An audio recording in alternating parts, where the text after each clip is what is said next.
I'm a 27-year-old woman, the eldest child of a middle-class family that's always prided itself on being traditional and close-knit. My parents run a small business, a cozy bakery they've owned for over 20 years, and we've always lived in a modest but fully paid-off house in a quiet suburb. Growing up, I knew we weren't rich, but my parents always emphasized the importance of hard work and family loyalty. I believed that until recently I could count on my family no matter what. But as it turns out, loyalty seems to have limits. When my grandfather passed away about 5 years ago, he left me a trust fund. It's not win the lottery money, but it's substantial, enough to change someone's life if managed wisely. The catch is that I can only access it when I turn 30, unless it's for specific purposes like buying my first home or pursuing further education. I've always been practical, so I've been patiently waiting until I can use it to either purchase a small apartment in the city or start a business of my own. It's been something I've looked forward to, a safety net and an opportunity to build something for myself. My brother Tyler is 25 and recently got engaged to Lauren, a 26-year-old woman who comes from a wealthier background. Lauren is the kind of person who lights up a room with her confidence and charm, but I've noticed she has a way of pushing boundaries that makes people either adore her or tiptoe around her. I was cautiously optimistic about her joining the family, until recently. It started at a family dinner a couple of months ago. Lauren, in her usual polished and bubbly way, brought up my inheritance. It wasn't subtle. She mentioned how lucky I was to have something so significant waiting for me and asked what I planned to do with it. I explained my ideas, a small apartment, or possibly starting a business. I kept it vague because, honestly, it felt strange to talk about my finances so openly. Lauren smiled and said, almost jokingly, that it would be so helpful if I used the money to support her and Tyler's upcoming wedding or maybe help them with their future plans. Tyler laughed it off, but there was this awkward moment where Lauren just stared at me, as if waiting for me to agree. I didn't. My parents jumped in, saying it was my money and my decision, but Lauren kept going, suggesting that family money should benefit the whole family. I brushed it off at the time, but something about her tone didn't sit right with me. Over the next few weeks, Lauren's comments became more direct. She started pulling me aside during family gatherings, asking me to reconsider how I planned to use the trust fund. She suggested it would be much better spent helping her and Tyler buy their dream home. She even framed it as a way for me to invest in the family's future. At first, I politely told her no, explaining that the trust had specific conditions and that I had my own plans. But she didn't seem to take the hint. Tyler, to his credit, apologized on her behalf a couple of times. But then he started saying things like, I get where she's coming from, or you're in a great position to help. It wasn't outright pressure, but it was enough to make me uncomfortable. What really surprised me, though, was how my parents reacted when I brought it up. Instead of shutting the whole thing down, they seemed hesitant. My mom even said something about how Lauren just wants to feel like part of the family and how Tyler had always been the one who struggled more financially. That's when it hit me. This wasn't going to go away quietly. The final straw came when Lauren cornered me during a casual weekend lunch, just the two of us. She outright asked me to consider gifting them a portion of the inheritance as a wedding present. When I said no, firmly this time, she accused me of being selfish. She said I was hoarding money that could make a real difference for Tyler and their future. I was so stunned I didn't even know how to respond. Tyler later called to apologize, but it felt more like damage control than genuine remorse. He mentioned that Lauren didn't mean to come off so strong, but she had a point. Now, I can't shake the feeling that this is only the beginning. My parents' sudden sympathy for Lauren's point of view has thrown me off balance. I can't tell if they're trying to keep the peace, or if they genuinely agree with her. Either way, it feels like I'm being set up as the villain in my own family. I've started to notice little things, too, comments from relatives about how lucky I am, subtle shifts in the way Tyler and Lauren behave around me. It's like they're testing how far they can push. I'm trying to stay calm and stick to my boundaries, but there's this nagging feeling that I need to prepare for a fight I didn't ask for. And honestly, I'm not sure how much longer I can keep brushing it off. Update 1. A few weeks after the uncomfortable conversations with Lauren, I got a text from Tyler inviting me to lunch. It seemed innocent enough, a casual catch-up between siblings. I figured it might be a good opportunity to clear the air. When I arrived, Tyler and Lauren were already waiting, all smiles. The lunch started off normal, small talk about work, updates on their wedding plans, and a few jokes about how stressful it all was. It wasn't until dessert arrived that the mood shifted. Lauren leaned in and, with a tone so sweet it almost sounded rehearsed, brought up my trust fund again. This time, she didn't dance around the issue. She suggested I gift part of the money to them as a wedding present. It wasn't a suggestion, really, it felt more like an expectation. She even threw in how much it would mean to the family and how it would show my support for Tyler and their future. I stayed calm and explained, again, that the trust had stipulations and that I had my own plans for the money. I thought that would be enough, but Lauren wasn't backing down. She started going on about how I was hoarding wealth that could help everyone and how I didn't even need the money right now. Tyler chimed in, saying he understood my position, but that Lauren had a point. He framed it like I was being unreasonable for not even considering it. The rest of lunch was awkward,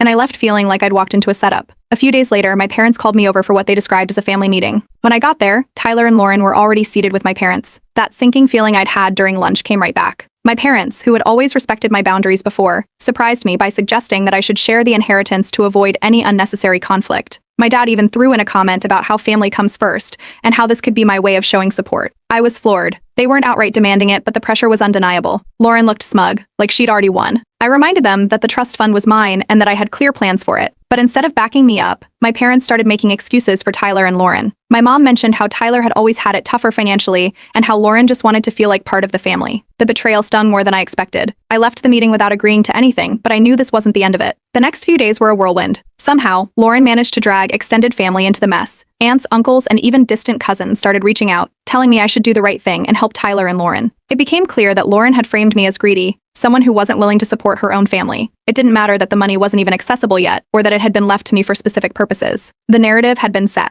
I confided in my best friend, who was just as outraged as I was. She reassured me that I wasn't in the wrong, but it didn't make the constant phone calls and messages from relatives any easier. One cousin, who I'm particularly close to, stepped in to defend me, even offering to mediate. But Lauren quickly shut that down, accusing the cousin of sticking her nose where it didn't belong. Things escalated further when Tyler called me late one night, sounding more desperate than I'd ever heard him. He tried to guilt-trip me, saying the money would help Lauren feel welcomed into the family, and that it was my chance to prove how much I cared about him. I refused, again, but the conversation left me feeling drained. That's when I decided to consult a lawyer. I needed to confirm, beyond any doubt, that the trust fund was legally untouchable by anyone but me. The lawyer assured me that I was in the clear and advised me to document everything in case things got worse. That sense of relief was short-lived, though. My parents started dropping hints that they might distance themselves emotionally if I didn't compromise. It wasn't a direct threat, but the implication was clear. They framed it as me choosing money over family, ignoring the fact that it was Lauren who had made this into a fight in the first place. I was cornered, and it felt like every move I made only added fuel to the fire. Lauren continued to spin her narrative to anyone who would listen, painting herself and Tyler as the victims of my supposed greed. The whole situation was spiraling out of control, and I couldn't shake the feeling that things were about to get even worse. Update 2. Not long after the family meeting, I got wind of something that left me stunned. A mutual friend casually mentioned that Lauren had already started putting down deposits for an extravagant wedding. She'd booked a high-end venue, secured a pricey catering service, and even arranged for a designer dress fitting. What struck me was how confidently she was spending, as if she already had the money in hand. That's when it clicked. Lauren was banking on me caving. I confronted her at a family gathering a few days later. In her usual composed way, Lauren admitted she assumed I would come around eventually, and that she needed to make quick decisions to lock in the best vendors. She even framed it like she was doing me a favor, ensuring the family event of the year. When I pointed out how presumptuous that was, Tyler jumped in, defending her. He said she had been under pressure to plan and didn't mean to overstep, but it didn't feel like overstepping. It felt calculated. Things took a turn when my parents let slip a detail I hadn't known before. They'd been loaning Tyler money over the years. They said they felt obligated to support him, especially since he was starting a family with Lauren. It made sense why they were so hesitant to call him or Lauren out, but it also opened my eyes to just how deep the favoritism ran. This wasn't just about my inheritance anymore. It was a pattern. Lauren's next move was taking things public, at least in a roundabout way. She started posting vague updates on social media about family greed and selfish relatives. It wasn't long before distant family members, many of whom I hadn't spoken to in years, began flooding my inbox with messages. They told me I needed to do the right thing and help Tyler and Lauren. Some even called me heartless, claiming I was tearing the family apart over money. At this point, I looped back to my lawyer. She advised me to distance myself, both legally and emotionally, from the situation. That meant no longer engaging in family debates about the money and keeping records of everything. It felt like a drastic step, but I knew I had to protect myself. My best friend, always my voice of reason, suggested I take it a step further and go no contact with Tyler and Lauren for a while. I wasn't sure I was ready for that, but I could see where she was coming from. Around this time, Tyler left me a voicemail. His voice cracked as he pleaded with me to reconsider, saying this whole situation was destroying the family. He painted it as a misunderstanding, but the underlying guilt trip was hard to ignore. Not long after, my parents echoed his sentiment, accusing me of being stubborn and refusing to compromise. It felt like everyone was rallying against me, except for a few key people who saw through the charade. But then came the most unsettling discovery yet. I found out through my cousin that Lauren had been trying to snoop into my financial situation. Apparently, she'd been asking Tyler for details about the trust, and even tried to get him to access my financial records under the guise of helping with the family budget. Thankfully, there was no way for them to actually gain access, but the thought of her digging that deep sent chills down my spine. My cousin, who'd been quietly keeping an eye on the situation, dug up something even more shocking. Lauren had a history of manipulating people for money. She'd been engaged once before, and that relationship ended in disaster when her ex discovered she'd been using him to fund her lifestyle. Armed with this information, my cousin confronted her, which only led to more drama. Lauren denied everything and accused my cousin of trying to turn the family against her. Meanwhile, the extended family started to divide into two clear factions. Some believed Lauren's narrative about me being selfish and greedy. Others, after hearing my side of the story, began to see the bigger picture. The divide only added to the chaos, with family gatherings turning into battlegrounds of whispered arguments and passive-aggressive comments. I knew I couldn't keep living like this. The stress was taking its toll, and I started to seriously consider drastic measures to protect my inheritance and, more importantly, my mental health. My lawyer suggested filing a cease and desist letter if Lauren continued her harassment. My best friend reminded me that sometimes cutting people off is the only way to preserve peace. It wasn't a decision I took lightly, but I could see the writing on the wall. By now, the battle lines were drawn, and it felt like there was no turning back. My once close-knit family was fractured, and the one person orchestrating it all didn't seem to have any intention of stopping. I could only hope that whatever came next would bring some kind of resolution. Update 3. After weeks of relentless drama, my lawyer and I decided it was time to take action. She drafted a formal cease and desist letter addressed to Lauren, explicitly warning her to stop the harassment and smear campaigns. It felt like a necessary step, especially as Lauren's behavior was escalating. Her social media posts had become even more pointed, with thinly veiled accusations about selfish family members destroying relationships and vague mentions of betrayal. It was exhausting to deal with, and I knew ignoring it would only embolden her further. The cease and desist seemed to hit a nerve. Within days, Tyler and Lauren retaliated by threatening to sue me for emotional distress. They claimed my refusal to share the inheritance and a legal letter were causing them undue hardship. Their threats were flimsy at best. My lawyer assured me they had no legal basis for a case. Still, the audacity was mind-boggling. Tyler, who had always been my easygoing little brother, was now fully entrenched in Lauren's schemes. My parents, unsurprisingly, got involved again. They begged me to settle this quietly to avoid embarrassing the family any further. Their primary concern wasn't about right or wrong. It was about how this ongoing feud might look to others. They argued that I should compromise, give Lauren and Tyler what they wanted, and let the whole thing blow over. Their refusal to acknowledge the harm Lauren was causing made it clear where their loyalty lay, and it wasn't with me. Meanwhile, Lauren doubled down on her social media antics. She started sharing exaggerated stories about toxic relatives trying to ruin her and Tyler's wedding. It wasn't hard to read between the lines, and people in our extended family who weren't already involved started reaching out to me, asking if the posts were about me. The constant barrage of comments and questions was overwhelming. At that point, I decided to block Lauren and Tyler on all platforms and cut off communication entirely. My cousin, who had been my rock throughout all this, stepped up in a big way. She offered to help me gather evidence to protect myself if things escalated further. Together, we combed through screenshots of Lauren's posts, messages, and even snippets of conversations from family gatherings. It wasn't hard to build a case showing Lauren's manipulative tactics. The more we uncovered, the more I realized just how far she was willing to go to get what she wanted. The situation took a darker turn when I discovered that Lauren had been spreading rumors at my workplace. A coworker pulled me aside and mentioned that someone had been calling around, asking invasive questions about me and my financial situation. It didn't take long to connect the dots back to Lauren. My supportive coworker thankfully helped me gather resources to address potential defamation. The idea that she was trying to sabotage my professional life was infuriating, but unfortunately, not surprising. Amid all this, Tyler made a critical mistake. In a group text with my parents and Lauren, he accidentally shared screenshots of a private conversation with Lauren. The messages painted a very clear picture of her true intentions. In one text, she blatantly stated her goal was to secure the bag and that my parents would eventually convince me to cave. She even joked about how she had always been good at getting people to see things her way. The messages were damning. I immediately forwarded the text to my parents, hoping they would finally see the truth. Their reaction was a mix of shock and denial. While they couldn't ignore the evidence, they still hesitated to confront Lauren directly. My dad muttered something about how weddings bring out the worst in people, as if that excused her behavior. My mom seemed more conflicted, but she still didn't fully side with me. The extended family, however, had a much stronger reaction. Once the text circulated, many of them began to rally behind me. Those who had previously been on the fence or believed Lauren's version of events quickly changed their tune. The shift was noticeable, and for the first time in weeks, I felt like I wasn't completely alone in this battle. Lauren, predictably, tried to backpedal. She issued what could only be described as a fake apology, filled with vague statements about misunderstandings and getting caught up in the stress of wedding planning. It was clear she wasn't sorry for what she'd done, only for getting caught. I refused to accept her apology, which only seemed to fuel her anger. With my lawyer's advice, I decided to take the final step, filing a restraining order against Lauren. It wasn't a decision I made lightly, but her harassment had crossed too many lines. The restraining order not only protected me legally, but also sent a clear message that I wouldn't tolerate her behavior any longer. The fallout from the restraining order was immediate. Lauren's social media posts abruptly stopped, and Tyler seemed to pull back as well. The tension with my parents remained, but the silence from Lauren was a relief. For the first time in what felt like forever, I had some breathing room to start focusing on myself again. Update 4. Even after the restraining order, Lauren refused to back down. Through mutual friends and family grapevines, I kept hearing snippets of her complaints. She claimed I was ruining her life and tearing the family apart with my stubbornness. Her insistence on framing herself as the victim was exhausting. Every time I thought the situation might calm down, someone would forward me a screenshot of another outburst or passive-aggressive comment she made in a group chat.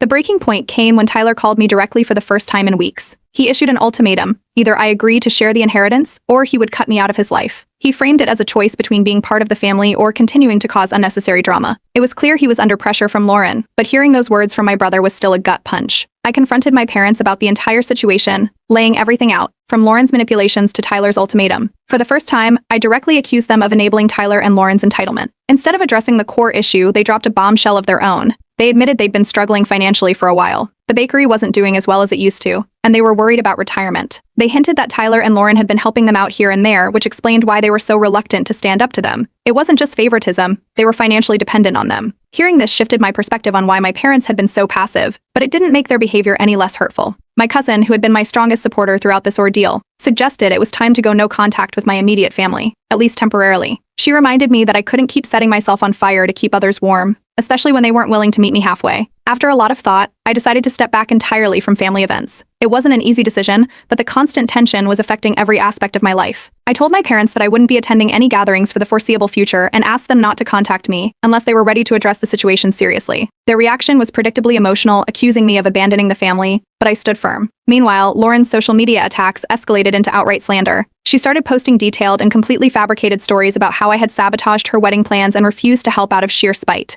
A few mutual friends who weren't aware of the full situation began to distance themselves from me, believing her version of events. My lawyer stepped in again, sending her a warning about defamation. The letter must have rattled her because the post stopped abruptly after that. Interestingly, I started to see cracks in Tyler and Lauren's united front. Mutual friends hinted that Tyler was beginning to regret how far things had gone but felt trapped by Lauren's demands. Around the same time, I heard through the same grapevine that Lauren had a backup plan. She was allegedly planning to leave Tyler once they were financially stable. The rumor came from someone who had overheard Lauren talking at a bridal shower, and while I couldn't confirm it, it fit with everything I'd learned about her so far. As all this was unfolding, my parents slowly began to see Lauren's true colors. They didn't admit it outright, but their tone shifted during the few strained conversations we had. They started questioning some of Lauren's decisions and acknowledged that her behavior wasn't entirely defensible. Still, they stopped short of apologizing or taking any accountability for how they had handled the situation. I decided it was time to focus on myself. I started therapy to process the family drama and figure out how to set healthier boundaries moving forward. My therapist helped me realize that while I couldn't change how my family behaved, I could control how much access they had to my life. It was empowering to take back that control after months of feeling like I was constantly on the defensive. In a surprising twist, my extended family organized a gathering and made it clear Lauren was not welcome.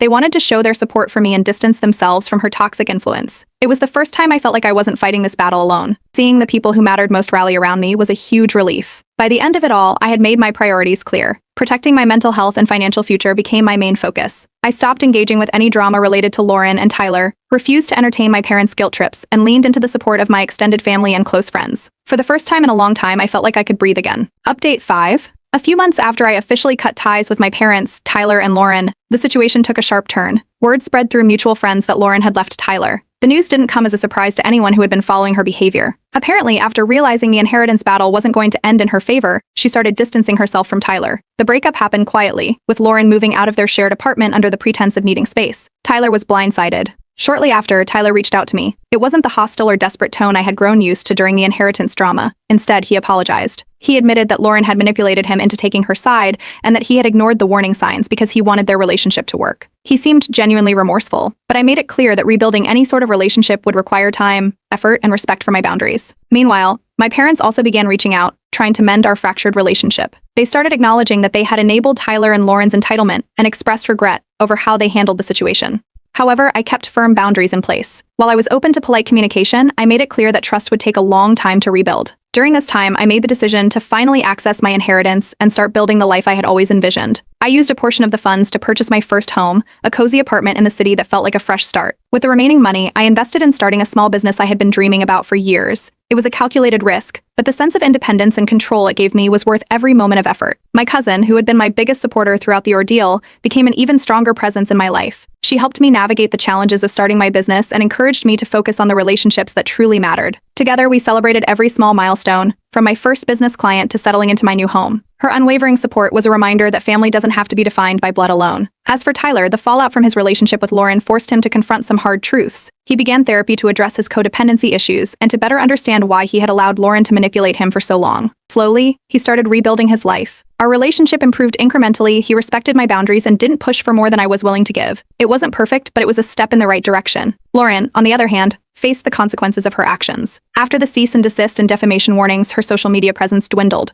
By the time her breakup with Tyler became public, her reputation had taken a significant hit. Mutual friends distanced themselves from her, and she eventually deleted her accounts altogether. I later heard that she had moved to another city to start fresh, leaving behind a trail of burned bridges. My parents made another major change. They decided to sell their struggling bakery and retire. They cited stress and a desire to simplify their lives as the reasons, but it was clear they were also grappling with guilt over how they had handled the family conflict. While they made occasional attempts to reconnect, they seemed to accept that my boundaries were firm. Eventually, they offered a formal apology, acknowledging how much their actions had hurt me. While I appreciated the gesture, I kept my distance, choosing to prioritize my own peace. The extended family, who had rallied around me during the height of the drama, continued to be a source of support. We began organizing more gatherings without any of the tension that had plagued past events. It created a sense of belonging I hadn't felt in a long time. Some relatives even reached out personally to commend me for standing my ground and handling such a messy situation with grace. One of the more unexpected outcomes was reconnecting with distant family members who admired the strength I had shown. Their words of encouragement and solidarity reminded me that not every family dynamic has to be defined by conflict. It was heartening to see relationships blossom in the wake of what had felt like endless turmoil. My business flourished over time, giving me both financial independence and a sense of accomplishment. The challenges of entrepreneurship were a welcome distraction from the family drama, and every small success felt like a victory. The freedom to make my own decisions, unburdened by others' expectations, was a feeling I hadn't realized I needed so desperately. As I reflect on everything that's happened, I can see how much I've grown through this experience. Setting boundaries, prioritizing my mental health, and choosing self-respect over toxic relationships have all been lessons I'll carry with me. While the road to healing isn't always smooth, I'm finally at a place where I can look forward without the weight of the past holding me back.